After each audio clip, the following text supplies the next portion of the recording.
Bonsoir à tous et bienvenue dans ce point de l'actualité. Ils n'ont plus besoin de quitter la Nawa pour se soigner.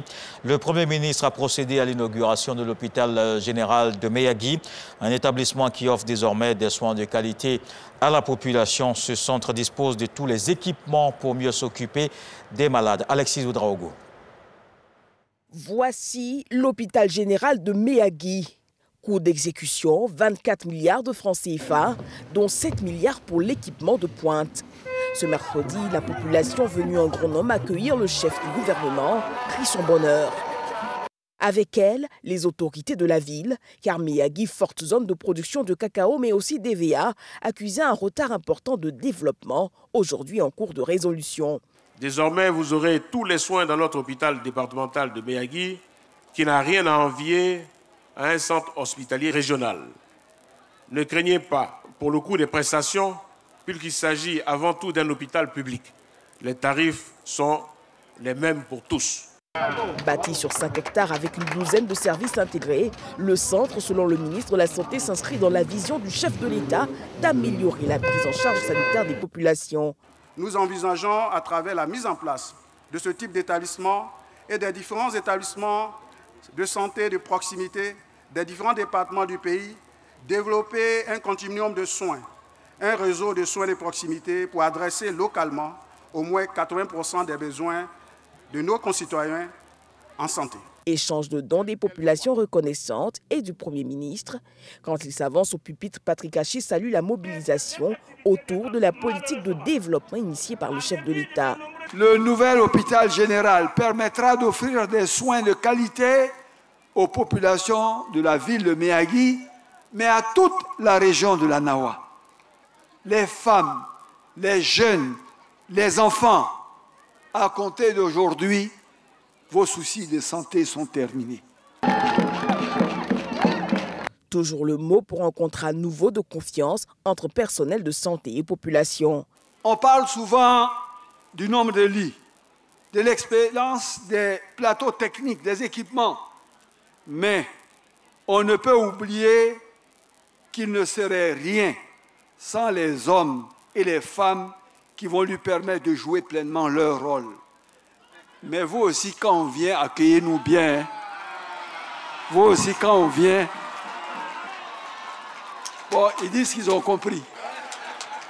Sur les doléances portant notamment l'extension du réseau électrique, l'accès à l'eau potable ou encore le bitume, le chef du gouvernement s'est voulu rassurant.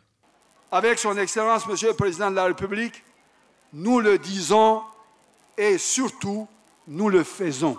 Vous avez raison de croire au rassemblement qui permet le développement, à la paix qui permet la prospérité et à la solidarité nationale.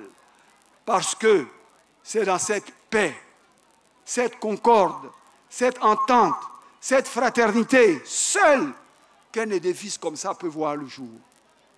La division, la mésentente, la discorde ne peut rien créer de positif. Après cette étape, cap sur San Pedro. Dans l'actualité également, le Conseil Café Cacao lance officiellement la distribution de la carte des producteurs. La cérémonie présidée par le ministre d'État, ministre de l'Agriculture et du Développement rural, Kobena Kwasi Djoumani. Cette remise de carte intervient au terme du processus de recensement des acteurs et leurs vergers. Cette initiative de l'organe de régulation du secteur permet de mieux contrôler l'appareil de production. Il est en construction depuis 2020 sur financement de la France à travers l'Agence française de développement. Plus de 40 milliards de francs CFA d'investissement.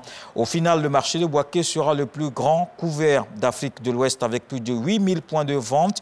Ces places sont soumises à attribution selon un processus souple et transparent mis en place par les parties prenantes au projet, notamment la mairie et l'AFD. Ce mardi, ces acteurs ont procédé au lancement de l'attribution des places dans ce futur grand marché de la capitale de Béké.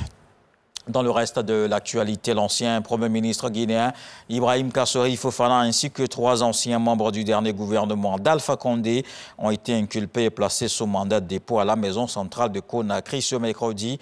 Ils sont poursuivis pour des faits présumés d'enrichissement illicite et de détournement de deniers publics. Une décision suite à des enquêtes initiées par la Cour de répression des infractions économiques et financières. Ils passeront leur première nuit à la prison centrale. Nous pensons qu'ils ne méritaient pas d'être en prison parce qu'ils bénéficient de la présomption d'innocence, proteste l'avocat de la défense. La coalition du Premier ministre israélien a perdu ce mercredi sa majorité au Parlement. C'est après le départ surprise d'une députée Idit Silman, élue de la formation de droite radicale Yamina de Naftali Bennett. La chef de file de la coalition au Parlement a justifié son départ par l'autorisation donnée aux hôpitaux de permettre aux patients de manger durant les Pâques juives des pains à base de levure, des aliments interdits par les prescriptions religieuses.